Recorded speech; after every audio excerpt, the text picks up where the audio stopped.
to make this as value added and concise as possible. I did a lot of these with Anthony and the collective during COVID. It was really cool to do that, and now we could do it on Zoom. So yeah, my name is John. I'm the co-founder of Brickwork. We're a land use startup. Basically, my partner Alex runs a land use consulting firm, and what that means is, hey, if you want to build anything from an ADU to like 1,000 unit apartment, you need to go through the city and the county and go through planning and, plan checks to get permits. So his firm helps with that. And we started Brickwork because we were like, well, instead of agents or homeowners or investors paying, thousands of dollars just to figure out what they can and can't build, why don't we have a solution for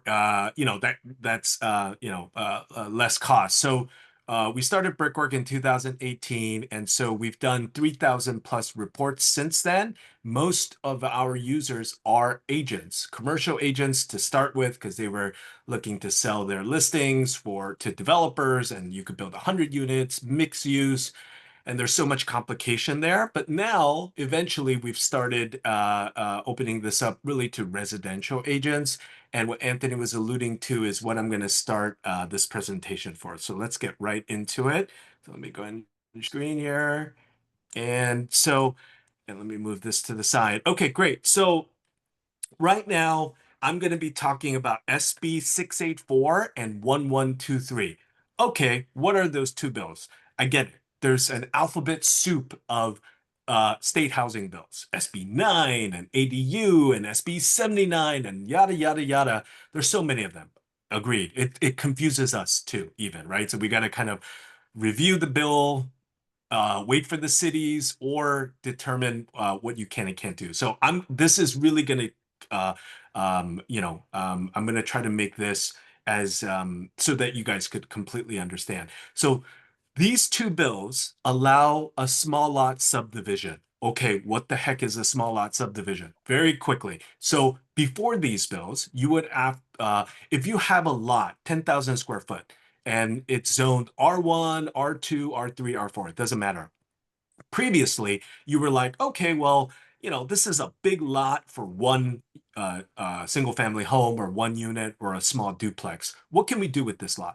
Well, I want to sell these lots, have their own parcel numbers, build townhouses, and do that. Well, the old way was you have to go through an environmental review, you have to go through a planning commission hearing. It took a year just to figure out if you could get approved, and the whole process took 3, 4, 5 years. Very difficult to do, and they required HOA. So that's why you see a lot of these smaller, townhouses or condo units on lots in LA that have an HOA, and it's only 4 units or 6 units and so on. They used the Small Lot Subdivision Act previously to these bills. So what's the big deal? What is this new SB 684 and 1123? So this now, what's really cool, and so it started with SB 684, and it eventually added R1s for 1, 2, 3, is no more environmental reviews, no more CEQA. Okay, that's huge. But that's not new. ADUs, you don't need them. SB 9 or Senate Bill 9 doesn't need them either. Yeah, but ADUs or SB 9 or Senate Bill 9 don't have their own parcel numbers. You can't sell them off individually. That's really what the subdivision part of this, the cool part is. Okay, so the goal is to start creating subdivisions ministerially. So it's really cool. SB 684, the first one that passed, was for multifamily zones. So again, whether in West Hollywood, unincorporated LA County, LA City, wherever, they all have different zoning, but ultimately this bill is meant for the R2s, R3s, R4s that are out there. Okay. So what Anthony had mentioned on 600 square foot of lot area is this bill, each lot only has to be 600 square feet. That's really cool, isn't it? Because you don't need these massive lots. Even if you have a 5,000 square foot lot, for example, right? And let's just say there's an existing duplex on it or what have you.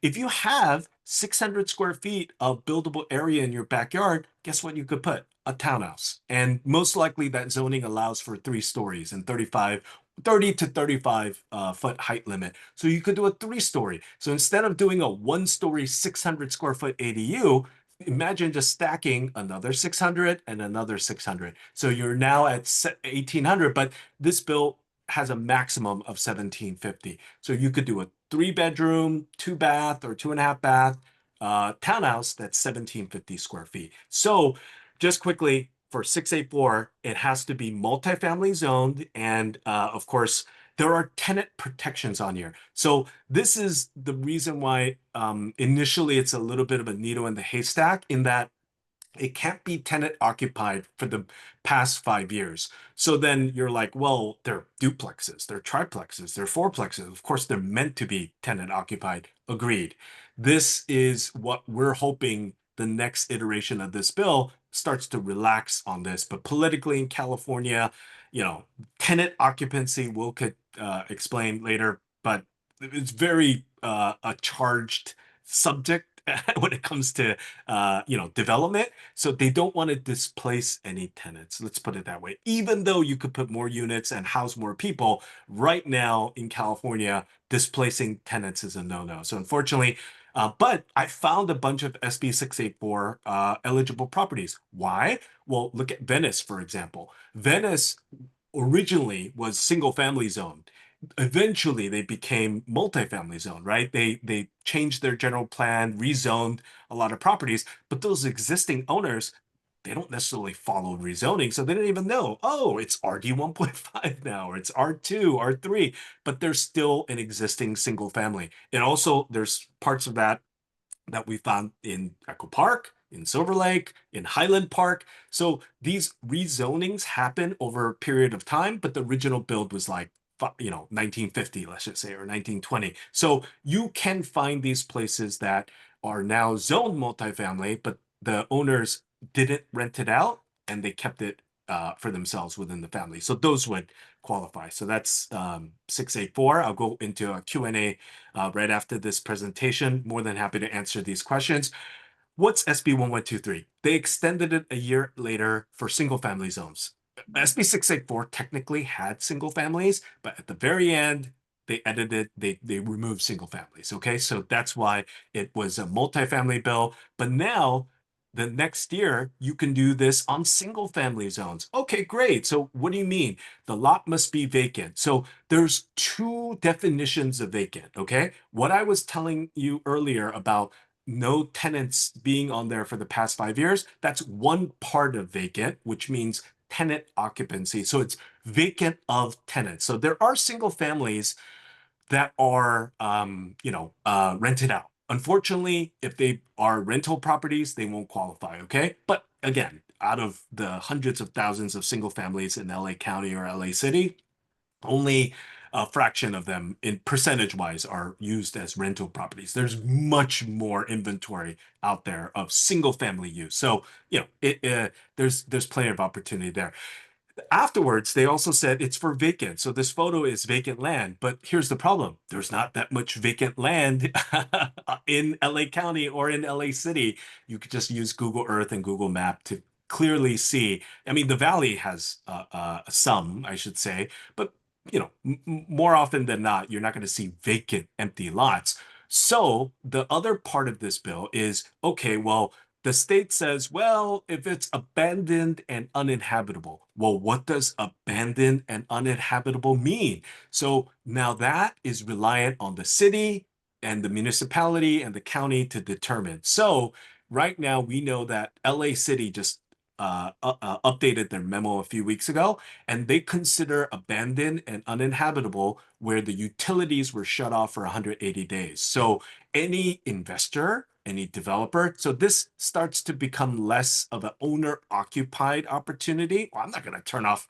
my utilities for 6 months to do this. Yeah. So it's more of a developer investor that looks at a property, turns off utilities for 6 months, gets designs ready, gets the whole how we're going to approach this. And then once the 180 days are up, you could submit, get approved, and therefore you could utilize this. And so it allows up to 10 fee simple lots.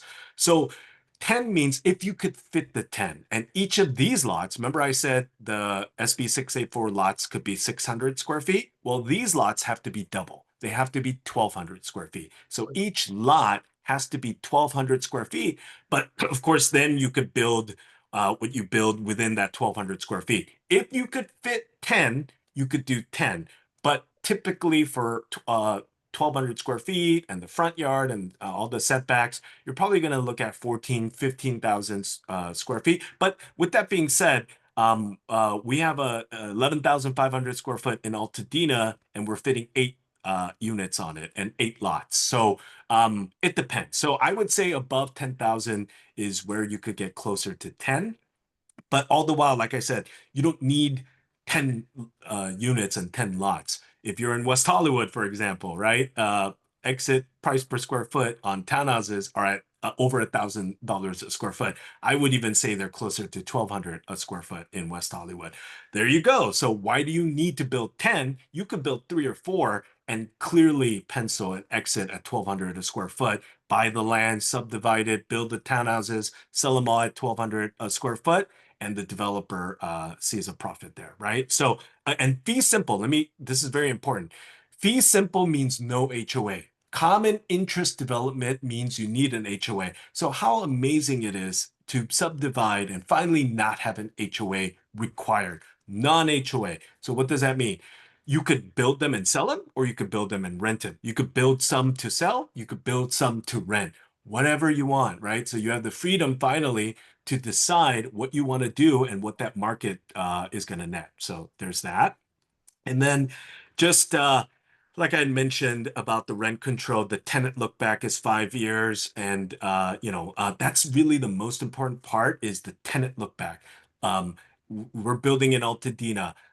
Before the fire, the homeowner had permitted a second unit, had a tenant, utilities were under that tenant's name. So obviously that doesn't qualify. Even though it's vacant, like it's a burned lot, for tenant occupancy, it doesn't pass. So we moved on. We couldn't close on that property. So there's that. Okay, so ADUs. How do ADUs work? So again, it's all different. LA County, West Hollywood, City of LA, all the other cities, all are having different rules. So I would say it just depends where the property is.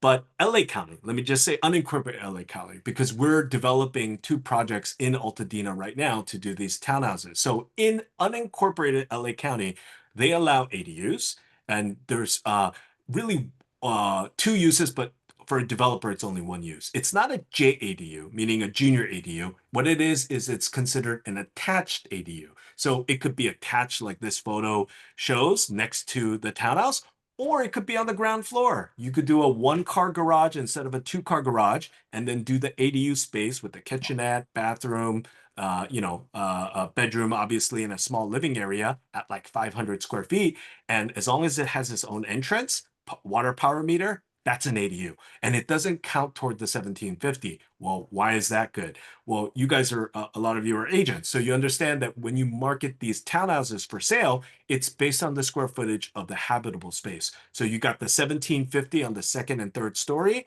and then you have the ground floor ADU of 500 square feet that you could add to the 1750. Now these are 2250 square foot townhouses that are for sale at 1,100 a square foot, 900 a square foot, wherever you see the exit value. So this is a huge opportunity to include ADUs. I'm only using LA County as an example. West Hollywood is working on a draft currently on what they want to do, and they've been waiting on the city of LA, which they have. They have LA counties, so it's up to them to determine, do they want to go with LA City or LA County in terms of ADU. But we're in contact with West Hollywood right now. So if you have a property in West Hollywood and you request a report from us, we will get the latest update from planning to either just go with baseline no ADUs, or they really have to determine that internally, and we'll have that communication with them.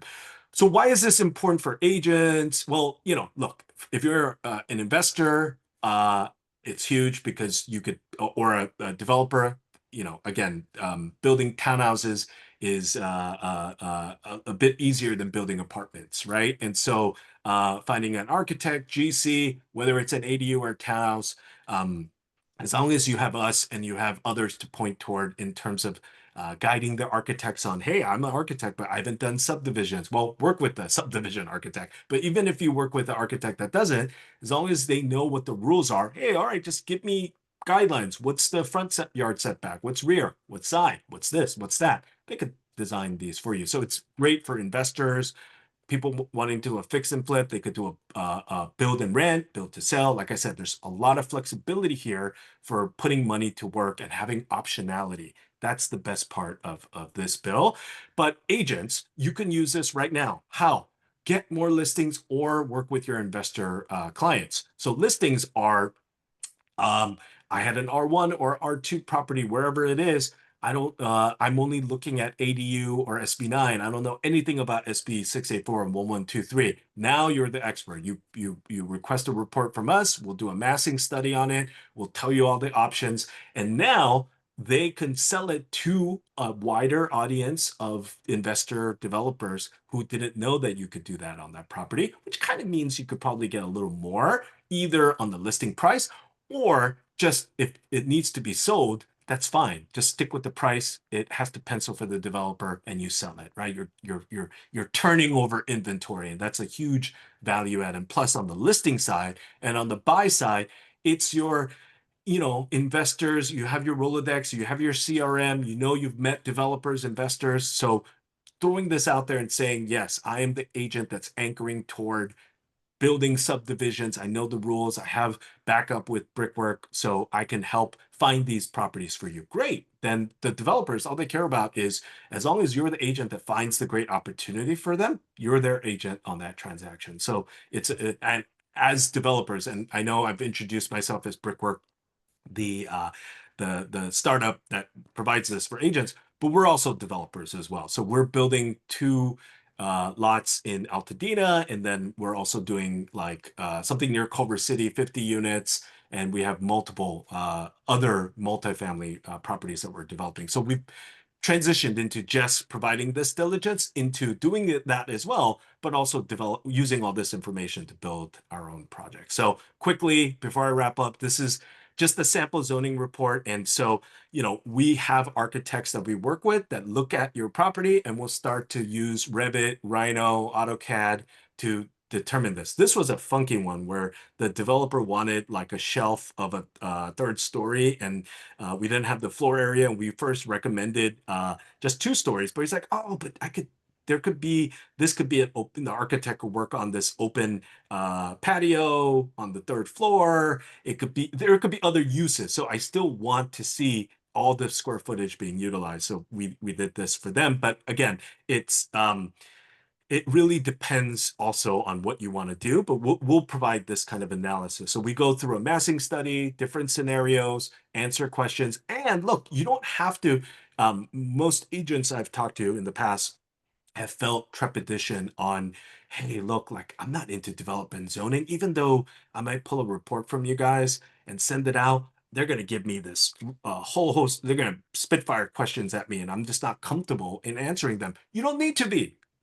Direct them to us. Put them in an email chain with us. Give them our contact info. We'll take over. We'll answer all those questions, but you provided us as a resource for them, right? So I would not let that be the reason why you don't reach out. So anyways, this is my contact info. We'll put it in the chat here, John at brickwork.la. That does it for me. Open for questions if there's time, but yeah, I think it's an exciting opportunity. Yeah, this is really, really great, John. And like John said, these things are evolving, right? We're waiting to hear what's going to happen in West Hollywood. Finally, like I've done so much lobbying with our state legislators, and finally, the last year, year and a half, it's like the number one issue that they all have is housing and building and how to build more, how to make it easier, how to make it cheaper. It's on their radar and they're trying to push things through, even to extent where we see Wiener pushing stuff through that's too extreme for a lot of people. And that would have never happened before. So SB 79 did pass and it is signed by the governor. That's something that we never would have thought could have happened 5 years ago, even. So things are changing and getting better because we have to have more housing. We're not a suburb. We're, a big metropolis, and we have to keep building to keep things affordable from going so crazy. So these are all great things, and we just got to stay on top of exactly what it is. So if you have questions, now's a great time. We have John here with us. So anyone in the room or on Zoom, let's I'd love to answer a ask few a questions. question. Can Go I? for it. So, John, I went a few weeks ago in an in-house party in a major commercial listing business. And one thing that I was chit-chatting with them in the house was one thing that popped out was a discussion about how there are two issues that your market is facing a lot. One is the timing for permits has gotten really long, and so I'd like to know your approach. How do you guys deal with it? And the second is the mislabeled mansion tax, and how you guys are dealing with it. Because I know a lot of investors are kind of shy, or at least kind of hesitant to invest in buildings like this because they're going to be hit with that tax. So those two issues, I'd love to hear your opinion on it. Thank you so much. Yeah, of course, absolutely. So just the permit issue, yes, they've been extended and long, but we're land use consultants. So I would say just like anything else, preparation is key, even for Altadena and also LA City. And I know West Hollywood also has it. They have what's called a pre-application counseling meeting. And what that means is before you submit and run into all these issues, you just have your site plan, your summary of what you're trying to build with all of the code. And hey, we're going to build the trees according to your code. We're going to do this, we're going to do that, and submit it. How much did it cost us for Altadena for the pack review? 2,500 bucks. And then paying the architect for the site plan and us doing our own work. So doing a lot of that gets the fire department in that meeting reviewing, getting Department of Public Works. Do you need to underground utilities? What about your sewer study? What about water? What about power? Like, so it gets all the departments, including planning, reviewing your project for 2,500 bucks. Yeah, they take 30 days, but you could concurrently work on other stuff. So my answer to permitting is ultimately it is what it is. It sucks, but preparation is key, and use the tools for a pre-planning counseling meeting, getting all the departments together, understanding what the challenges are going to be in advance. And then like now that we know we have to underground utilities on our projects, right? We're getting a quote on that. We're gonna fight back a little bit and say, "Are you sure?" Because we could just do a drop line. There's an electric pole. Altadena never undergrounded utilities. They always had above ground these kind of things. So just that's my answer to permit. And then what was your other question? Sorry, sometimes I get it. No, the tax, the Mansion the tax. Yes. mislabeled mansion. Which is why I like this better because I absolutely disagree with the mansion tax. Absolutely mislabeled. It's really affecting multifamily development, and so it's gotten completely code on the city side. Everyone's trying to build in the county or Orange County, not avoid the city because of the stupid mansion tax. Sorry, And I absolutely don't agree with that. But okay, so these are subdivisions, so you're not going to trigger the mansion tax when you use this strategy. But for multifamily development, what I've seen is that it's a build and hold strategy. So until 5, 10 years from now, hopefully there is some opposition and it gets changed. Because my problem with it is really just make it mansions then. If you're really wanting that tax for affordable housing, put very clear distinction of Bel Air, Beverly Hills, Brentwood, mansions, not South LA, not Boyle Heights, trying to build affordable housing, because we're all kind of being grouped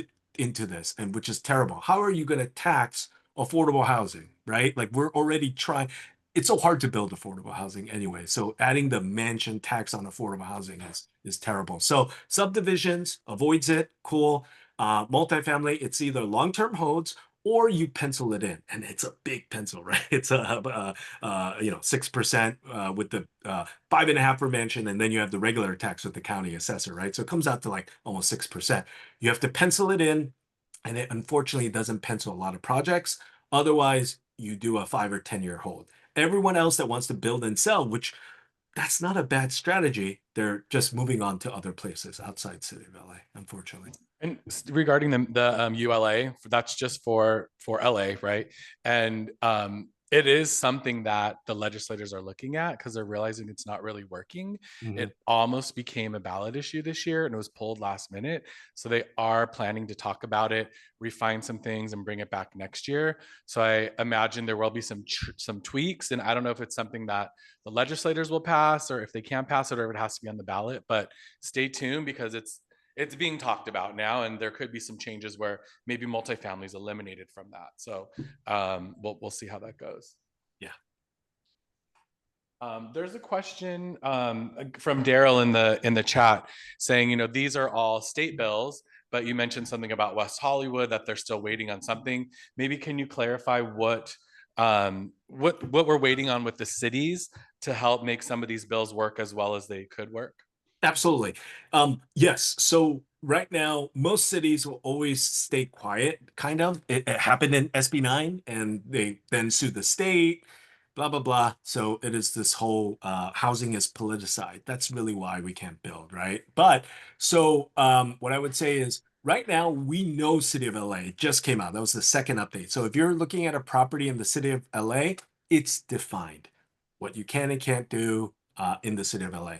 In the county is also defined actually, but in unincorporated county. So now you have these two unincorporated LA County and the City of LA defined. We are good. We are clear. We have a clear path. The other cities like West Hollywood, Culver City, Glendale, Burbank, all these incorporated cities within the county, they're starting to now move forward with some sort of draft ordinance, or it just takes a simple email. But these planning departments, every time I email them, go, I had no idea what 684. Let me study first and then we'll talk about it. And so, but of course, these are smaller cities. This isn't West Hollywood or Culver City that's doing that. But one of the smaller other cities, maybe in Riverside or Ventura County, don't even know what these bills are, just so you know. So it takes them studying and then meeting and determining where they stand. The default is always going to be the state minimum. Okay. Yeah, and the cities have to adopt the state minimum. It just doesn't happen really. Like they still have to adopt it. So maybe it's just they're going to adopt it as the state says, or they're going to make it more lenient, but at least the minimum is what the state says. So we're waiting to see what is their official take going to be on it. So that's a really good question. Yeah. So technically, if I wanted to divide a lot into 5 in West Hollywood, they should have to allow it because it's state law, right? Yep. Yep. The unknowns right now are the ADU. Will they allow it or not? But Okay. Daryl, if we want to just walk through this, so let's just say you had like a 7,000 square foot lot in West Hollywood, right? What you do is it's either 600 square feet each lot or it's 1,200, again, depending on R1 or if it's multifamily. Then the cool part is you do have to use the existing front yard setback. It might be 15 feet, it might be 20 feet, it might be 25, whatever that zone allows. But the side and the rears are 4 feet, which means now you could start to put these in a row, but they're not sharing a common wall. They're just inches apart, 6 inches, 12 or whatever, right? Like however Yeah. way you want to do it. But they're like photo, just all in a row townhouses with the driveway. So there are you'll see if you request a report what the driveway requirements are, and it's all just based on the firefighters accessing the final townhouse. So you want to stay within 150 feet. So the last unit at the rear has to be within 150 feet because that's the extent of their hose. It goes 150 feet from the street. If it's longer than that, you need a wider driveway, 20 feet, to fit the fire truck that goes all the way, drives into your property, into the last townhouse, or you could do like turnabout. There's some other options that we share on our report. Thank you. Appreciate that. Yep. John, have you been finding that there's like a minimum width of the lot? I know for a lot of developments, people said it needs to be at least 50 something feet. But for this type of project, If we're looking for projects for our clients, is there a number that you're kind of seeing that could work as a minimum, but not to go under maybe? Yeah. So it all depends on access. So meaning if you have it's a corner lot and somehow you could just do access on whichever side of the street that Hmm. that property makes the most sense, you don't need a driveway. All you get what I'm saying? So like all the Yeah. townhouses are oriented toward that street. And then you have the 1 or 2 car garage at the bottom with the little driveway, and they just drive right in and right out. That's really and then that width could be 35 or 40 feet. So that's not that much, but you can make it work if it's a corner lot. But if it's in the middle of a lot and you have neighbors to the rear and to the side, I would recommend 50, because then even at 50, they're not going to, I would do 50, and then hopefully it's not above 150 feet in depth, right? Going to the rear. But some are 160, some are 180. I just saw something in the valley that was 436, which was insane. It was 50 by 436, right? So, but what I'm saying is, so then it just makes it challenging because you got to fit a 20-foot driveway. So you're kind of cutting that width from 50 to 20, then you're at 30, and then from 30, you just got to make those lots a little longer. Does that make sense? And then Yeah. it'll make the shape of that townhouse look a little longer versus more, you know what I'm saying, like compact Yeah. and whatever. So it's design and where it's at. But again, that's why when you request a report from us, we're going to take a look at all of those characteristics and give you what's really possible, like the shape of that townhouse and all that stuff. Great. Any other questions? Cindy, let me just bring the mic over. Approximately how much to subdivide into like 6 lots? Is that based on number of lots, or it doesn't matter? Oh, okay. So there is a minimum density Well, requirement I'm within the actually zone, on the right? seminar with Anthony Vullen on that So you're multi. probably at either I think it's over if the in a couple property of is minutes. within It the started at general plan, 11. the housing element, Uh, or you do I 66% think this of is going to go density. for like So another we'll 20. establish.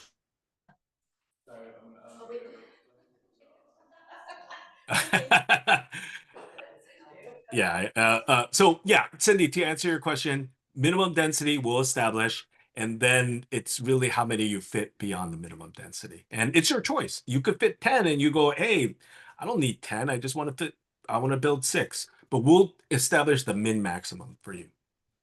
How much is the process to subdivide? Oh, for these reports. Oh, they're $500. And what they do is they come with the massing and they come with different scenarios. So we start to dig in deeper beyond just like what me and Anthony just discussed, which is lot shape, lot dimensions, where it's located, fire access. So there's a lot more involved than just, hey, it's this lot and you could fit this. Does it make sense? Like for development, you got to go through all of those requirements. So 500, and it takes us around 4 business days. And the reason why is because we've been getting a lot of these requests, but then we also get a lot of like SB 79 requests these days as well. So it's a combination of these new bills, less SB9 requests anymore, but every year there's a new bill. So right now it's 684, 1123, and SB 79 is those 3 bills.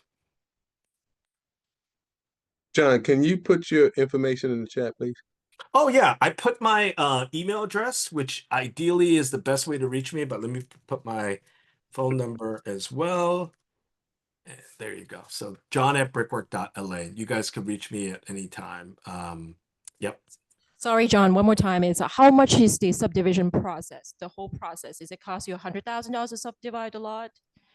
Yeah, it's hard to say.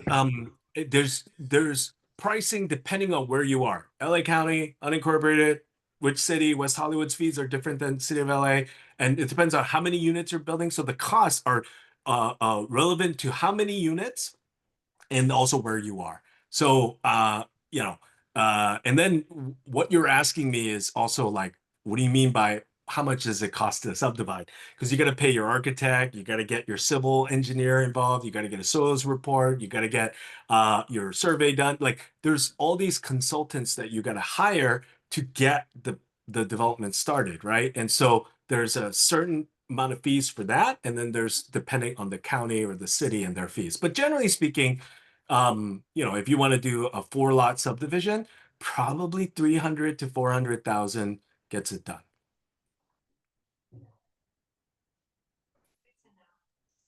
And that's paying everyone, architect, civil, You'll probably need MEP for the build. The GC would love MEP plans, so it helps the build faster. So yeah, most of the development is always consultant based. I mean, I've seen some younger developers using AI tools to do the architect.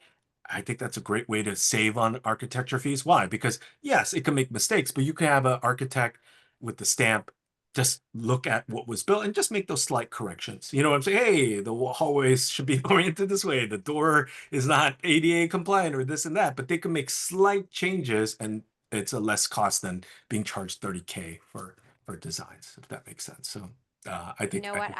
Hi, it's Audrey. I was going to ask a question, but you kind of answered what I was going to ask through Cindy's question. But I will tell you that Cindy and I used John last year for a property. We used Brickworks, and I've known John forever, yeah, literally. yeah, And I would say it's absolutely worth the money because it was very helpful to us because we didn't know. And it helped really remove mystery for us. Well, thank Thanks, you for that. Audrey. Appreciate it. All right. Anybody else? I had a question. My name is Intro. August. Oh, I had a quick question just about please do go ahead. Go ahead. subdividing a lot. Do you think in general it is worth it? Like if I have like a duplex, and in the back of the duplex, I have a 4-story single family home I built. It's like really modern and all metal and stuff. So it's really two distinct kind of buildings, and the front's very Spanish style. Do you think, generally speaking, that it's worth it to subdivide and sell that way, or I can't because the front unit is a duplex? Yeah, the reason why you can is these bills are only meant for the purpose of building new units. So you can't subdivide Okay, existing units. So for your duplex and single family, you'd have to go to the got regular it. subdivision, which means it's not impossible. It just takes longer. That's all, and more checks. It's not streamlined as this. This is more about But it's only for new builds if you're yeah. adding Your units, intent not has to be to subdividing an build something. existing Exactly. property. Yeah. Got Yeah. it. Okay, Yeah, good so to know. this works really for like if you had the same duplex as to say in Highland Park and it's only 800 square feet because it was built in 1910. So Yeah, like I just saw a got property it. like that. So like historic 800 square feet, but it's on like an 8,000 square foot lot. So you have all that Yeah, lot space. It's a shame to what? Build 2 ADUs, which is fine. Like a duplex means you could build 2 ADUs on there, or you could build 4 townhouses. I'd go for the 4 townhouses all day. but you'd have to get rid of that front person, the front No, no, two no. people in that You could, duplex. so if the duplex wasn't tenant occupied, All and right. right now it's in the city of LA, so turn off utilities for 6 months. Look, I'm not the one making these rules, so I think that's pretty Yeah, dumb that you have to turn off utilities, right? Like whatever, but you play the game, right? So you turn off the utilities for 6 months, it's abandoned and uninhabitable, then you could build 4 or 5 townhouses on that backyard. It's well worth it when it's all said and done, because again, what are you going to do with those townhouses? You could sell them, you could rent them, or you could do a combination of both. That's got it. pretty good flexibility for an investor. Thank you. Okay. Cool. Thank you. John, I have another Um, question. Last question. Can I ask it? Yeah. Thank you so much. So this is actually to help a client. So they have a property that it's a lot. They have 2 houses in it, and they have it now rented out to a sober living facility. Mhm. So, and they are considering these changes, and they were thinking that both homes have different addresses. But I even visited the lot again to see, because they would have to, if they basically they want to divide it in 2 different properties, because right Right. now it's under 1 APN. They want to change to, and then sell them or develop them or do something with them, but using these last rules, like to turn them into bigger housing projects. So what would it take to literally just turn them from 1 APN to 2 APNs? The addresses, as I said, 2 different addresses. Yeah, I mean, if it depends on the inherent zoning, what the assessor shows on that property and what city it is. So once we get all, it is San Pedro residential.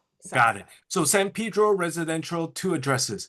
But if you want to subdivide, the problem is it's less than 4 units. You don't have to do a track map. You could just do, or final, you could just do it with the final map. So it's streamlined easier. But again, the only way you could utilize this bill to do that is if there was room in between those two houses to subdivide and build something else. And if that's the case, then those two houses come along with it. So the cool part is you could build the new 1 or 2 units in between there, or however way there's space, but then those other 2 houses get the benefit of getting their own parcels and subdividing, if that makes sense. So you would have to look at the lot and really look at it from a point of view of space. Like, can I fit them where the houses are? How's the lot shape? Like, so I would look for that. But remember, the intent is to build with these, but they don't have to do this. If they just want to not build and keep those 2 and separate it, go through the small lot subdivision ordinance, which means you go through environmental survey or review, 6 to 8 months,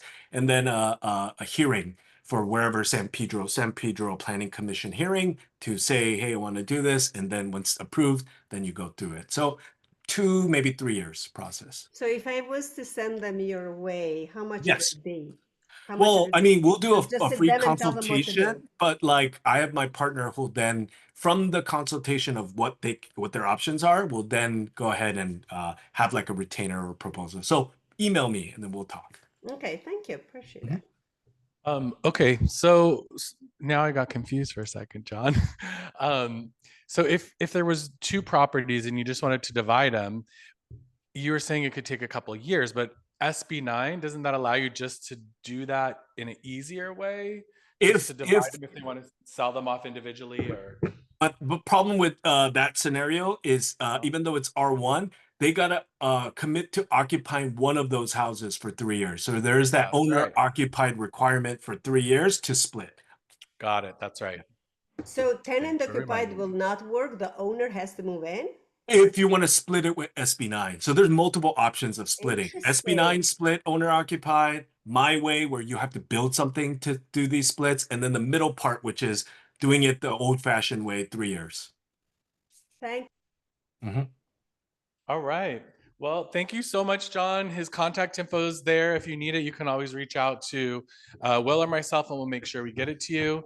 But we're, again, super grateful that you're able to speak with us and give us all this knowledge. And as realtors, it's like it's hard to be able to find the resources sometimes. And thank you for making yourself available to Thank you, do Anthony. that for all of us. Yeah, I really enjoyed the time. Thanks, guys. Appreciate Thank it. you. Thank you, Happy John. holidays. Will, any final words? I just want to invite everyone. Also, before we close, I'll let Will say something too.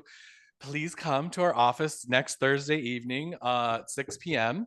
We're having an art show. We do it here in our office in West Hollywood every couple times a year, but this one's really special. We have great artists, but we also have silent auction that's going to help benefit the West Hollywood Toy and Food Drive to go to local families. Also, if you do decide to come, you're welcome, and we would love for you to bring any gift cards for like Target or groceries, anything that a teen might like. A lot of times during the holidays, the teens get forgotten, and everyone's donating stuffed animals and little things, but sometimes the teens get forgotten. So any gift cards that would be great for teens would be really helpful to bring those in. So next Thursday from 6 to 8 here at the office, come on in. We're going to have some drinks and great art, silent auction, and it's a great way to network and just meet other people. So we'd love to have you. Will, any final words? No, I think that I just want to make a pitch for the collective, and that we are really, as Anthony said from the top, like really focused on building wealth for our clients through real estate. This is one of the main ways, is through the networking and through the multifamily side. We're really growing this side. So, highly encourage you to take advantage of any of these opportunities. And we'd love to, of course, see you again in January at our next meetup. And we're always talking to different types of speakers that, as you can see, very interesting, really important stuff. Yeah. Thank you, Will. Thank you, everybody. Have a great afternoon now. And hopefully we'll see you next Thursday. The collective RSVP is the link for the event. So we'll see you then. Bye. Thank you. Thank you, Anthony. Thanks, Morris. Thank you.